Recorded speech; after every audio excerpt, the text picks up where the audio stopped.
पर ये सोचते हैं कि बच्चों को स्कूल में कितनी भाषाएं सीखनी चाहिए। कोई कहता है सिर्फ मातृभाषा और अंग्रेजी काफी है, तो किसी का मानना है कि जितनी ज्यादा भाषाएं सीखी जाएं, दिमाग उतना ही तेज होता है। इसी सोच और राष्ट्रीय शिक्षा नीति के तहत अब हमारे देश के एजुकेशन सिस्टम में एक बहुत बड़ा और ऐतिहासिक बदलाव होने जा रहा है।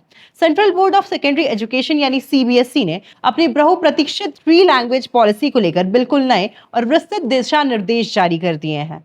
इस खबर को सुनते ही छात्रों और अभिभावकों के मन में कई तरह के सवाल और थोड़ी चिंता जरूर पैदा हो गई होगी कि क्या अब पढ़ाई का बोझ और बढ़ जाएगा। लेकिन आपको घबराने की बिल्कुल जरूरत नहीं है, क्योंकि बोर्ड ने इस बार छात्रों की सहूलियत को ध्यान में रखते हुए कई बड़ी राहत भी दे दी है। नमस्कार, आप देख रहे हैं न्यूज़ 11 भारत डिजिटल और आपके साथ मैं स्मित तिवारी।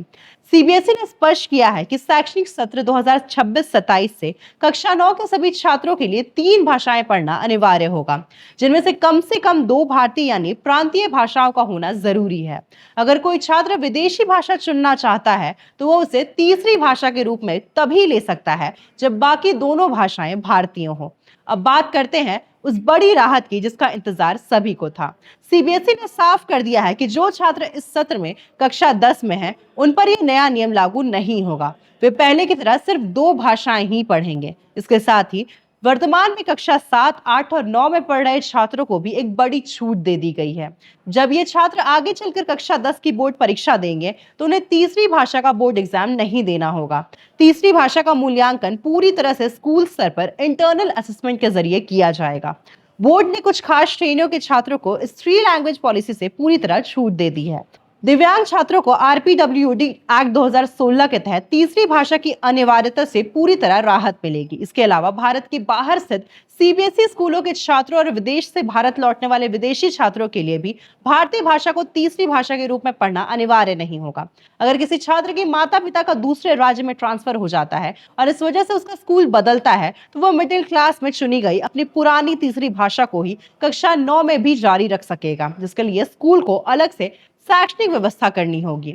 इस नई नीति को सफलतापूर्वक लागू करने के लिए सीबीएसई ने स्कूलों को भी खास निर्देश दिए हैं। यदि किसी स्कूल में भाषा के शिक्षकों की कमी होती है तो वे मौजूदा शिक्षकों की मदद ले सकते हैं, रिटायर्ड या पोस्ट ग्रेजुएट शिक्षकों को जोड़ सकते हैं या फिर ऑनलाइन और हाइब्रिड मॉडल के जरिए बच्चों को पढ़ा सकते हैं।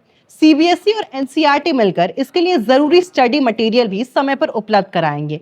बोर्ड का मुख्य उद्देश्य बच्चों पर रटने का बोझ डालना नहीं, बल्कि उन्हें समझ के साथ अपनी भारतीय भाषाओं के प्रति जागरूक और समृद्ध बनाना है।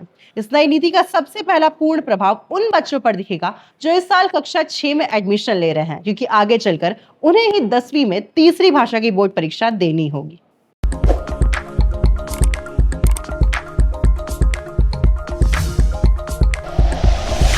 Like and share videos, subscribe करें हमारा चैनल और प्रेस करें बेल आइकॉन। न्यूज़ 11 भारत, सच है तो दिखेगा।